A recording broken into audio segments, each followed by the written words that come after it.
तर उद्याच्या ठाकरेंचा विजय मेळावा ऐतिहासिक आणि राजकीय बदल घडवणारा असेल असा विश्वास खासदार संजय राऊतांनी व्यक्त केलेला आहे। यावेळी राऊतांनी शिंदेंच्या शिवसेनेवर निशाणाही साधलाय।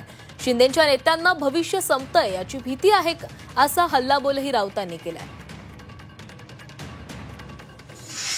मी असं म्हणतो की ऐतिहासिक कार्यक्रम खूप दिवसांनी एक भाषा म्हणून एक संस्कृती म्हणून मराठी भाषेला विजयाचा दिवस पाहता आला, तो मराठी माणसाच्या एकजुटीमुळे।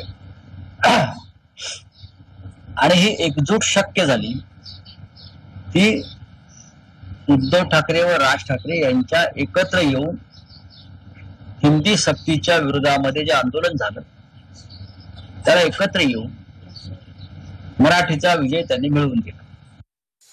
मराठी माणूस जरी एकत्र आला असला उद्धव आणि राज ठाकरे यांच्या निमित्तानं समजतं, तरी ही जी काय 5-25 टाळकी आहेत त्यांनाही एकत्र आलेले नको।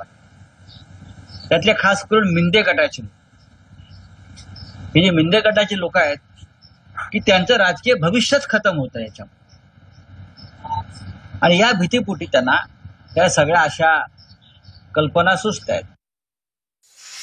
तुम्ही मोदीचे आणि अमित शहाचे झालात ना, कालपर्यंत बाळासाहेबांचे होतात व उद्धव ठाकरेंचे होतात, तुम्ही आता मोदी शहा आणि फडणवीस झालात ना, तुम्ही तेवढं पुरतं बघा, तुम्ही आमच्यात पडू नका। बोलो ना, हे भीतीतून वैफल्यग्रस्त विधानं जी होत आहेत ही भीतीतून निर्माण झालेली विधान भय आता आमचं काय होणार। त्याच्यामुळे तुम्ही तुमची चिंता करा, तुम्ही मोदींची चिंता करा, अमित शहाची चिंता करा, देवेंद्र फडणवीस यांची चिंता करा, बावनकुळ्यांची चिंता करा।